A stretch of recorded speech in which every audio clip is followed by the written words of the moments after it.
please tell us your name and a little about yourself. My names are Guddy Birkigt.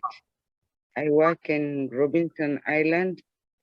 I own a restaurant on the island, and I do a lot of conservation work. Oh, that's awesome. I remember meeting you almost 10 years ago when I was in college. We came with some students to plant mangroves. I do remember. So tell us a little about your conservation efforts. Is it something you started as a little girl, or was it something that grew on you later? I think it has always been in my blood. As a young girl, I used to go to the shamba with my grandma and do what she was doing, planting maize or planting trees, planting mango fruit trees. At home, I would stay at home and do my gardening at home, like put a nursery of fruit trees and even plant them around the compound. At one time, our compound was like a Karura forest with a lot of trees and vegetation.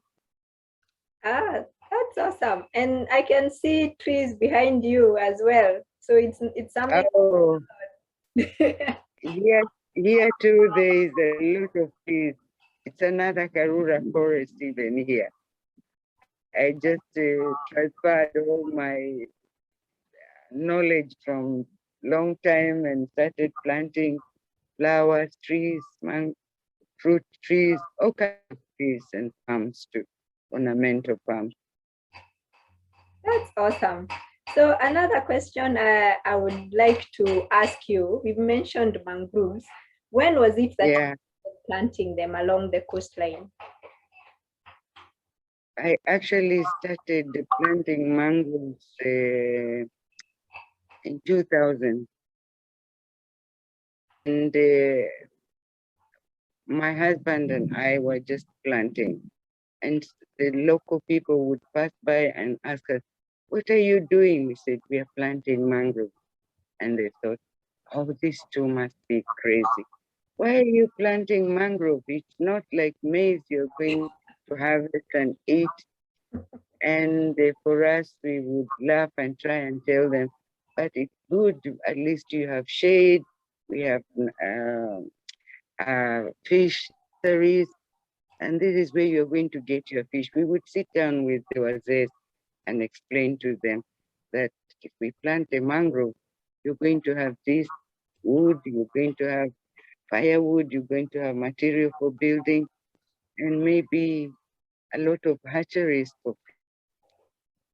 And they would look at us really amazed. And okay, see you, bye-bye. Pass by my compound and we'll get a madafu on your way out. Okay. So that is on Robinson Island or on public beaches?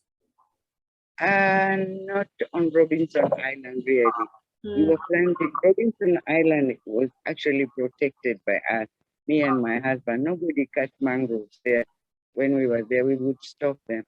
We planted where the mangroves were depleted by the salt work. They cut a big fields of mangroves to do the salt pan.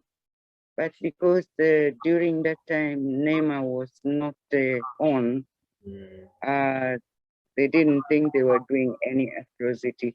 So we just replanted where they had cut field mangrove. Oh, that's awesome. And we had one employee at that time. You had one employee at that time? Yeah, at Thailand. Yeah. And we would send him.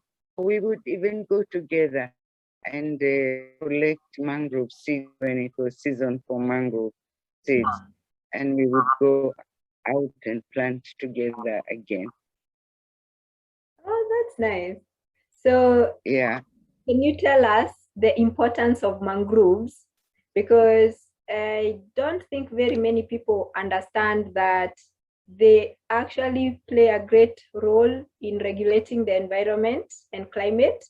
Can you tell us Yeah. how it makes it possible to for the people living along the coast to have fresh water, and also how turtle hatcheries are protected, and also in regulating flooding along the coast?